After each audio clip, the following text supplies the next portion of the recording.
Hallo und herzlich willkommen zu einem neuen Spotlight bei uns auf dem Kanal. Ja, heute in Callas de Mallorca mit der lieben Kim und ihrer tollen Gruppe, die hier fleißig anfangen, gerade hinter uns schon aufzuräumen. Aber Näheres wird uns die liebe Kim verraten. Hallo Kim, schön, dass du dabei bist. Ja, danke schön, dass du dir die Zeit nimmst, dass wir dich interviewen dürfen mit deiner Gruppe. Kim, was für eine tolle Leistung macht ihr hier? Das ist wirklich der Wahnsinn. Da kann man stolz auf sich sein. Wann habt ihr damit angefangen? Wie hat sich das Ganze, wie kam das zustande, eure Gruppe? Also haben wir schon angefangen vor Corona, ein bisschen, nicht ganz so wie wenn man was findet, dann nehmen wir immer mit auf, ein bisschen. Aber nachher, genau wie du gesagt hast, im Corona-Zeit, ja, Viel Zeit, 2020, ne?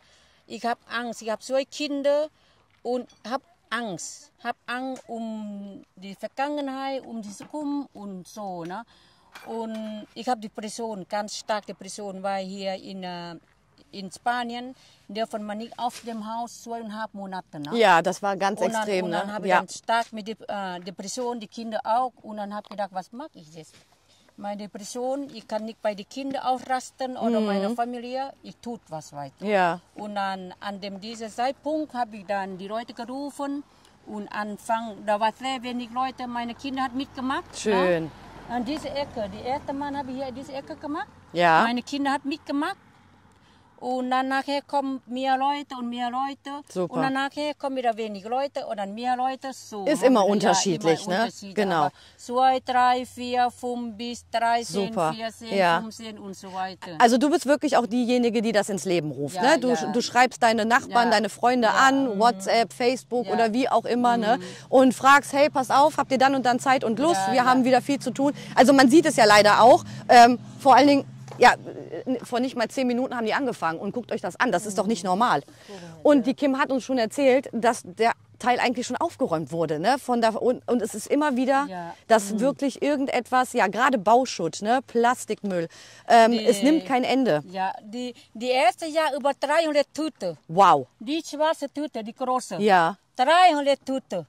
Wahnsinn. Die manche Ecken nur von da bis da sind schon über 20 Tüten. Das ist von, was sagt man, weil hier in Spanien gibt kein Pfand. Ja, kein Pfandsystem, genau. Die Flasche, die Plastikflasche, die Gradflasche. Ja, Dose. Ja, die sind nicht von jetzt, die sind von über 20 Jahren an. Die Flasche, die erkennt man gar nicht von Schlimm, heutzutage. Und Gras und so weiter auch. Die sind die Müll von 20, von 30 Jahren. Unfassbar einfach, Wahnsinn. Also habt ihr so einen regelmäßigen Abstand, wann ihr einmal im Monat oder je nach Bedarf, wenn du sagst, oh, da sehe ich wieder was, oder ihr habt feste Zeiten und man räumt einfach so, den Teil, den man eh schon aufgeräumt hat, aber den hält man einfach auch sauber, oder wie macht ihr das? Mag dann nach dem die Saisonende am meisten, im November. Da haben die Leute gerufen. Und ich bin auch natürlich ständig unterwegs. Wenn ich hier bin, jetzt bin ich nur 10 Tage hier in Mallorca. Und dann habe ich 3 Mann, 4. Mann gemacht in 10 Tagen.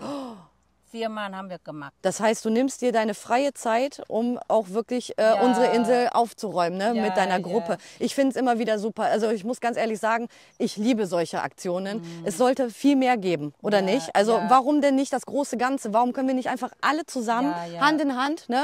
Wir nutzen die Dynamic Green App, in der man wirklich die Projekte anlegen kann. Man kann sich austauschen und man trifft sich und man reinigt es.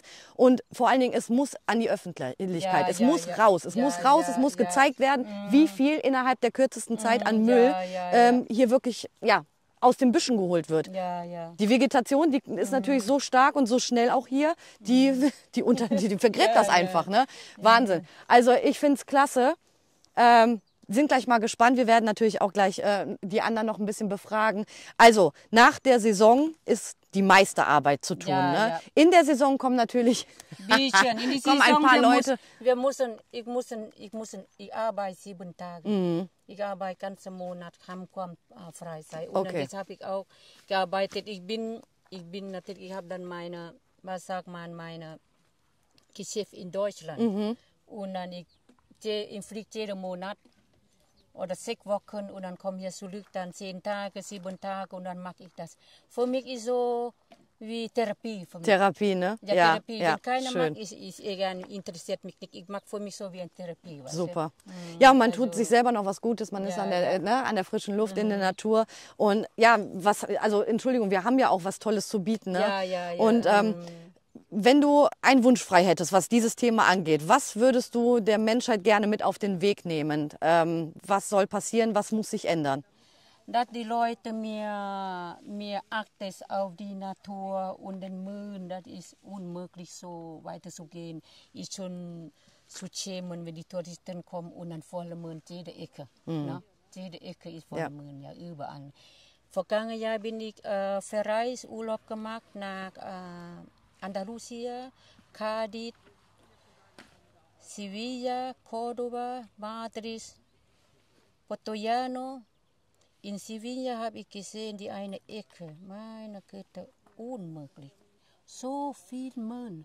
Und jeden Tag Touristen rein und raus. Ich weiß nicht, warum die Leute nicht sauber gemacht. Die Politik, am meisten die Politik, die macht das. Weißt du, was das Problem ist? Ich weiß nicht, ob ich das hier sagen darf. Ja. Das ist es. Ja. Damit kann man leider verdammt viel Geld machen Ja, mit diesem ja, leidigen ja. Thema. Ne? Aber wir müssen alle zusammenhalten. Ja, Ne? ja, Und wir müssen stark für die Insel sein. Ja, und ja, ich ja. würde sagen, wir schauen jetzt einfach mal, was denn sich zwischendurch oder zwischenzeitlich schon so Ja. angesammelt hat. Und ja, fragen auch einfach mal, wer irgendwie Ja, was zu sagen hat, okay. uns erklären möchte, was er bis jetzt gefunden hat und gehen einfach mal dort runter. Aber Kim, ganz klasse, was ihr hier auf die Beine stellt. Ich finde es super. Und guck dir an, es lohnt sich doch jedes Mal immer wieder.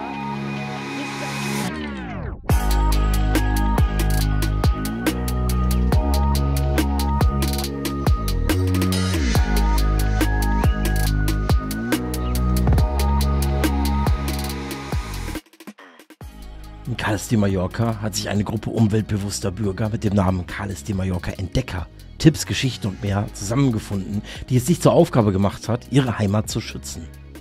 Diese Helden des Alltags treffen sich regelmäßig, um öffentliche Flächen vom Müll zu befreien.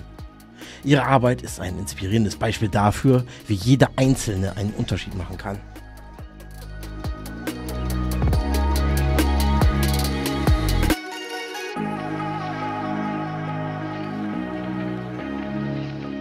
Als Nami Green folgten wir der Einladung dieser bemerkenswerten Gruppe, um Hand in Hand für eine saubere und grüne Zukunft zu arbeiten. Unsere Erfahrung in Umweltaktionen ermöglicht es uns nicht nur tatkräftig zu unterstützen, sondern auch die Bedeutung solcher Initiativen zu dokumentieren. Durch Interviews und Drohnenaufnahmen fangen wir die Essenz dieser Aktionen ein, um sie mit der Welt zu teilen.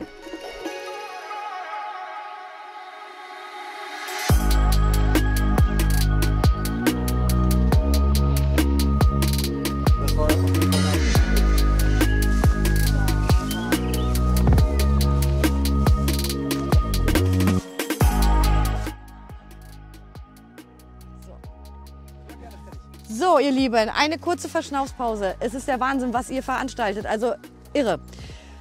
Ja, was soll man sagen? Vielleicht könnt ihr es mir erzählen. Was habt ihr, seitdem ihr hier aufräumt, schon alles gefunden? Alles.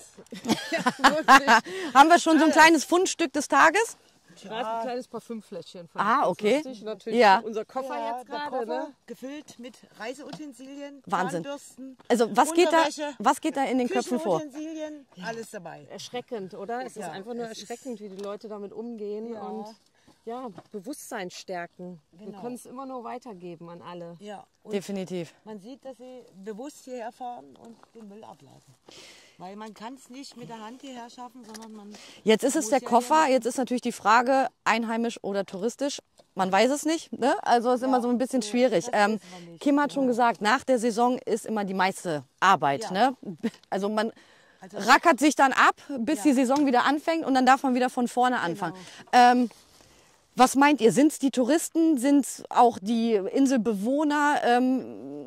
Ist schwierig eigentlich. Also man will ja auch Mischung niemanden, aus aber beidem, ne? ne? auch sagen. Also Ja. ich würde Kann jetzt auch nicht mit irgendwem mit dem Finger Nee, auf einen zeigen. Ich glaube, es ist auch ein Stück weit unfair. Ich denke mir, das Umweltbewusstsein der Einheimischen ist doch schon gewachsen. Ist gegeben War mittlerweile, früher ne? Ja. war's noch ganz schlimm. Ne? Also Ja, wobei, wenn du spazieren gehst, man muss auch ehrlich sein, wenn die mit den Hunden gehen, Ja, dann sieht die Wege sind schon echt schlimm manchmal, ne? Wo du wirklich die ganze Zeit auf den Boden gucken musst, dass du nicht irgendwo rein. Ja. Also ich denke, das Also ist ihr nicht lebt im jetzt Sinne. auch hier oder teilweise und ihr nehmt euch tatsächlich auch eure freie Zeit an einem Sonntag, so spontan vor allen Dingen auch. Also das ist der Wahnsinn. Es ist einfach, es macht Spaß zuzusehen und zu wissen, dass es wirklich die Leute gibt. Wir haben auch schon so viele Teile der Insel aufgeräumt und gewisse Zusammenarbeiten geschafft. Das Problem ist aber, das Ernüchternde ist, dass kurz danach entweder doppelt so schlimm aussieht oder ja, es halt wirklich, es bleibt ja nicht sauber. Das ist das Problem. Und was würdet ihr den Leuten gerne mit auf den Weg geben oder den Rat ja, zu tun, damit wir einfach auf einer sauberen Insel leben? Weil so viele Leute profitieren von unserer Insel, kommen her und so ein Ansporn wirklich an jeden, was ist zu tun, damit wir wirklich auf einer sauberen Insel leben? Habt ihr da? Also ich finde, es müssten einfach mehr Papierkörbe und Müll Sachen. Aufzustellen, Ja, genau. du sitzt manchmal auf einer Bank und denkst, ja, wo schmeißt du das jetzt hin? Trotzdem, Mehr- die Insel gibt uns so viel, gebt es doch einfach zurück, indem ihr euren Müll Super, entsorgt und super, auf Ende. jeden Fall, Das ist definitiv. einfach auf den Ja. Punkt gebracht. Ja? Ja. Nehmt Ja. euren Müll mit und entsorgt ihn vernünftig. Und wenn man so überlegt, ich weiß, also ich kenne mich hier in dem Ort selber nicht aus. Calles de Mallorca ist natürlich ein Ferienort an der Ostküste, ein reiner Ferienort. Aber nichtsdestotrotz leben hier ja auch noch Ja, ein doch, paar, doch. paar Leutchen. Wie viele haben wir da so ungefähr? 1000 vielleicht, hä? Wie viel? 1000, würde ich 1000. sagen. Ja. 1000 wohnen, also Einheimische auch. Ich habe das mal gelesen, 100% weiß ich es nicht. Und eben auch so ein paar Residenten. Meinst du weniger? Ich weiß es nicht. Denn man hat so ein bisschen das Gefühl, dass würde der sagen, Ort 1000 leben außerhalb der Saison so ein bisschen in Vergessenheit gerät. Ja, Kann es das ist sein total, oder es ist das einfach also alles zu. Und Wir haben meiner noch nicht mal einen Meinung nach Supermarkt. ist es auch ein bisschen ein Stiefkind von Monaco. das Stiefkind von Monaco? Ja, okay. Ja, Es also ist ein der einzige Ableger. Badeort. Na gut, Porto Cristo gehört noch zu Monaco. Porto Colom ist ja schon wieder Felanitsch. Ja, das ist Felanitsch, genau. Aber Calles de Mallorca ist ja der Touristenort von Monaco, ne, eigentlich. Und es wird eigentlich zu wenig. Also eigentlich müsste man, Genau. Es gibt, wie gesagt, eine Bauruine auch im Ort, und die soll wohl jetzt abgerissen werden Genau. Ende des Jahres. Und dann kennt soll die man auch seit Beleuchtung, 20 Jahren, ne, ja, rum. die Straßenbeleuchtung soll irgendwie hergerichtet werden. eigentlich total schade, weil also wir haben das Meer hier direkt vor der Tür. Was kann es denn Schöneres geben? Wir haben hier gewisse Wanderwege, wir haben hier so viel Grün. Umgebung ist Und wunderschön. also wenn man aber mal genauer schaut, es ist dramatisch. Das ist eine Katastrophe. Okay, also das heißt, vielleicht wäre mit einer E-Mail, einer Sammel-E-Mail an das Ayuntament Manacor vielleicht einfach mal ein Anstoß, oder nicht? Hey, hallo, wir sind auch noch hier.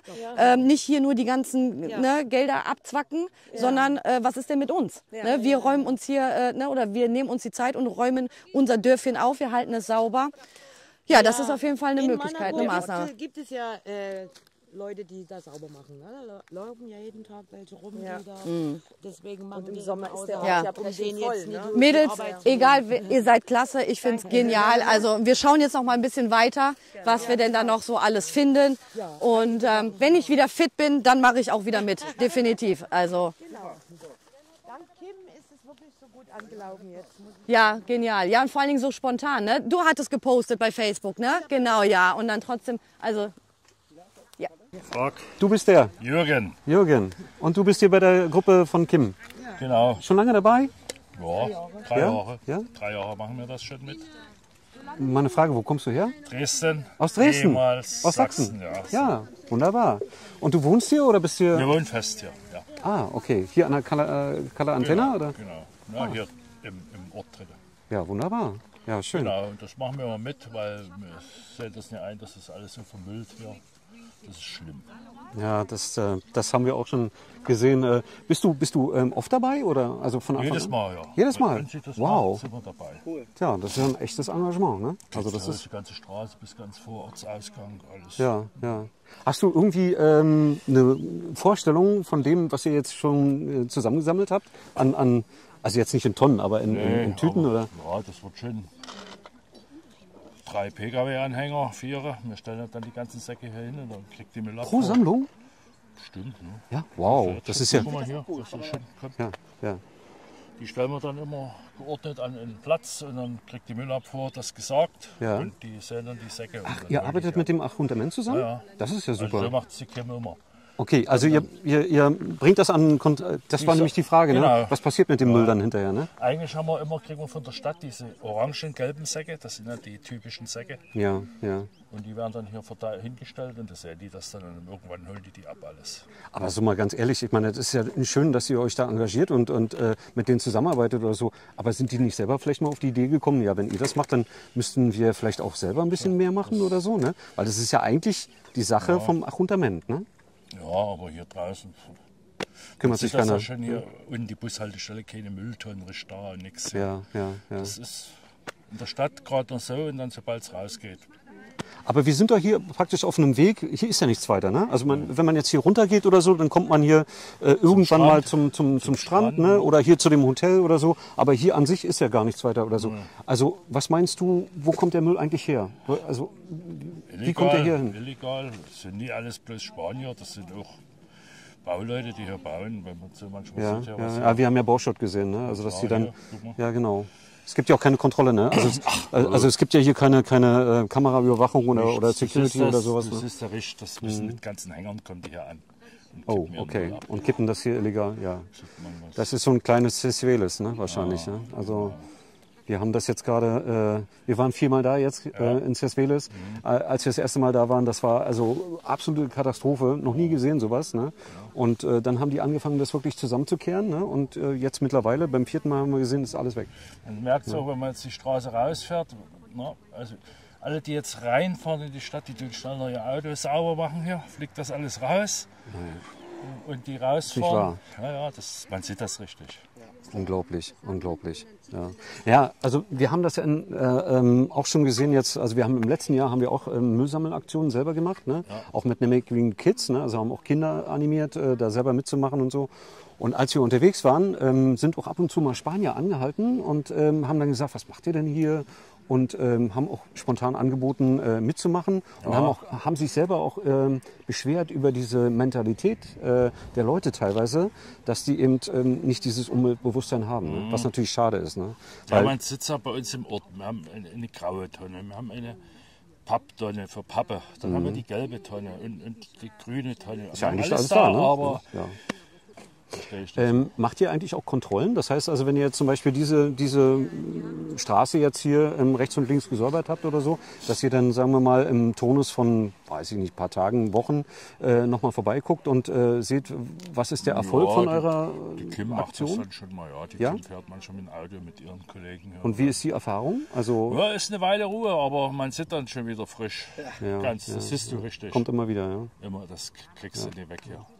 Ja, das ist schade. Ne? Wo du manchmal hier den Müll siehst. In Finkengebiete, wenn man manchmal wandern, da gehst du rein in der Wildnis.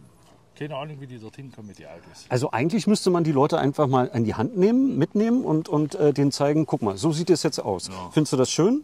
Ja oder nein? Und wenn die dann Nein sagen, dann kommt man nach einer Aktion nochmal dahin und sagt, guck mal jetzt, gefällt dir das besser? Und also 100% muss ja eigentlich sagen, das ist schöner. Und dann muss doch irgendwann mal das Klick machen, dass man selber nicht mehr dazu beiträgt, dass dieser Mist entsteht. Ne? Das stimmt. Das ist Aber da müssen wir hinkommen. Das ist ein hartes Stück Arbeit. Ne? Also das ist schwer wirklich. reinzukommen. Ja.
Wir hatten das Vergnügen, Kim, die treibende Kraft hinter dieser Initiative, und ihre tolle Gruppe zu treffen.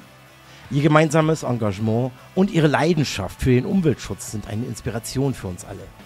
Im Interview teilen sie ihre Beweggründe und ihre Hoffnung, dass ihre Aktionen andere motivieren, sich ebenfalls für die Umwelt einzusetzen.